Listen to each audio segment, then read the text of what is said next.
Welcome back, everyone. This is a Bando's Breakdowns exclusive. I'm happy to be joined by the president and CEO of the Liberty Mutual Music City Bowl, Scott Ramsey. Scott, how are you this morning as we're about a month past the Music City Bowl, and we've actually just finished up the conclusion of the college football season here within the last few days. So how are you? Doing great. How are you?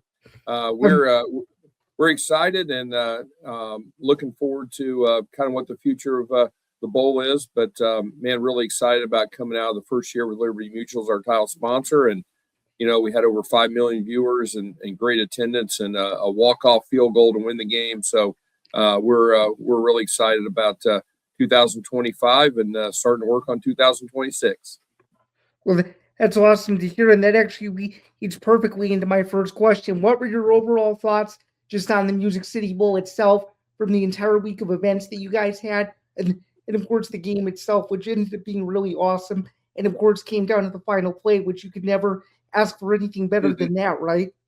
That's right. I think we could have the final play determine the game every year.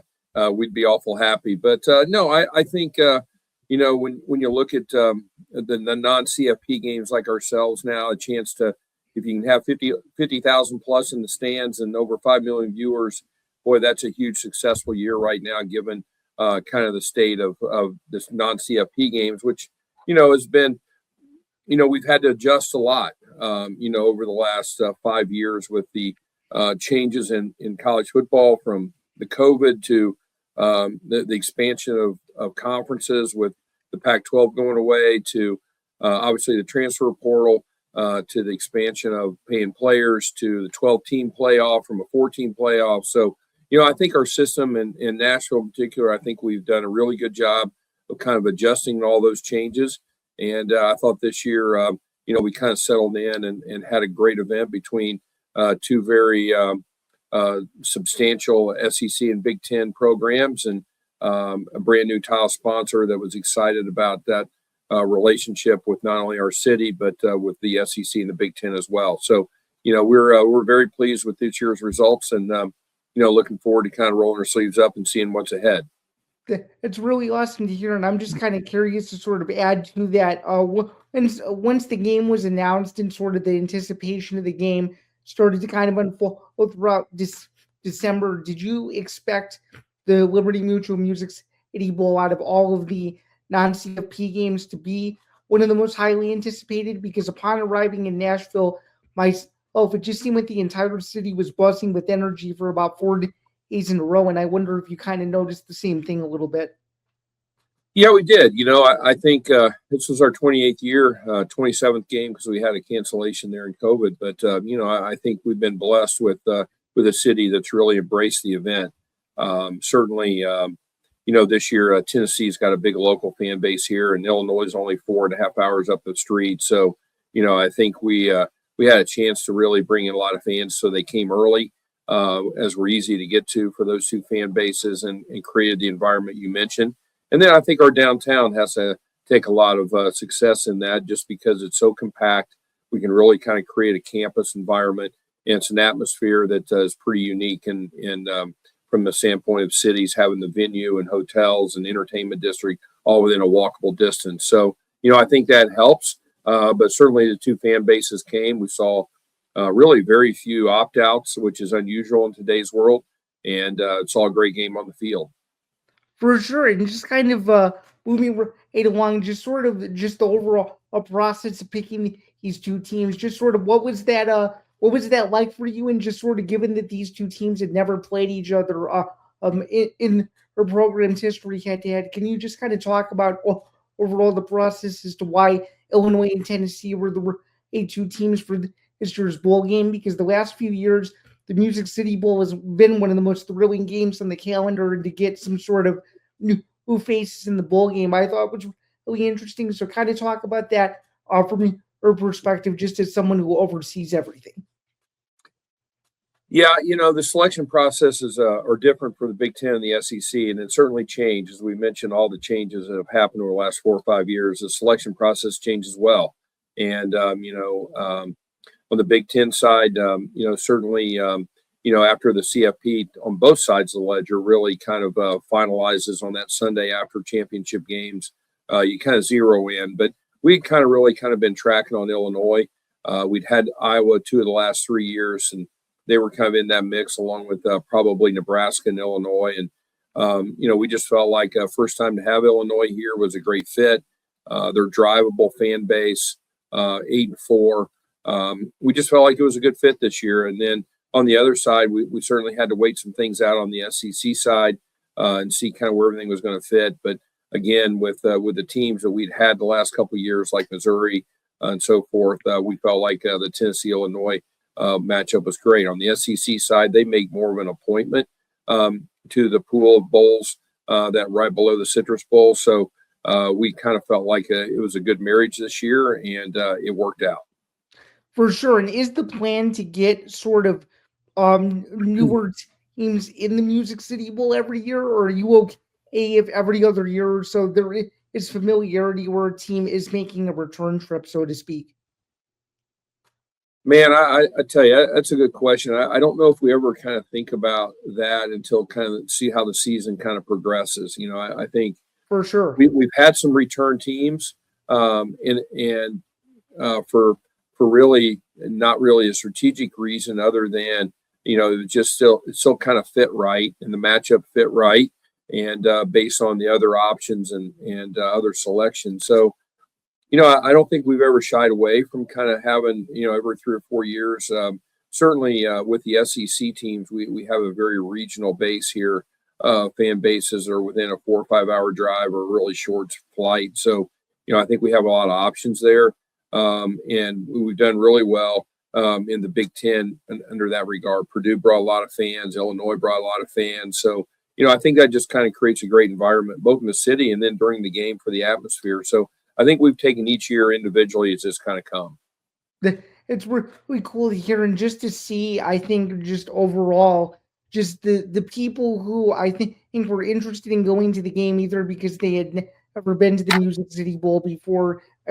This was my first Music City Bowl for me personally, but also just to see the people who were already interested in the fact that it was two teams that weren't familiar with playing against one another, and just seeing how everything played out, I thought was really, really cool. So kind of my next question is you were kind of just talking about the landscape here a few minutes ago. What do you think the future of bowl games, particularly yours, is going to look like, just given the ever-changing landscape of the sport? And it's for the people who may think that bowl games may not matter the way that they used to. What would be your response to that? And how do you think bowl games can be enhanced, given that college football is just always changing year after year? Yeah, it's a lot of questions there. I think where we sit today is certainly a little bit in a waiting game to see what the commissioners decide about the structure of the college football playoff here in 26. And then we're going to have to be somewhat reactive to that, being in the non-CFP, bowl system. So, I think we've run some scenarios that we think are, likely to happen, 2 or 3 scenarios. But, I think from Nashville's perspective, we feel pretty positive about college football from a couple aspects. One, Okay. we feel like we've got a city that's a great destination for sports and entertainment. We've got a downtown that really holds events really well. We're very compact, so we can really create that energy. And third, I think we've got a set of partners that really makes sense for us. The SEC, the Big Ten, and ESPN. We feel like is a great combination. What it looks like going forward, again, not sure. I think some of it's going to be dependent upon the expansion plans or non-expansion plans of the CFP decision.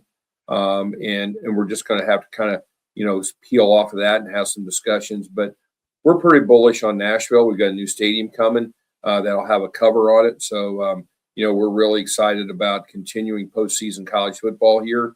But some of that decision will rely in the commissioner room.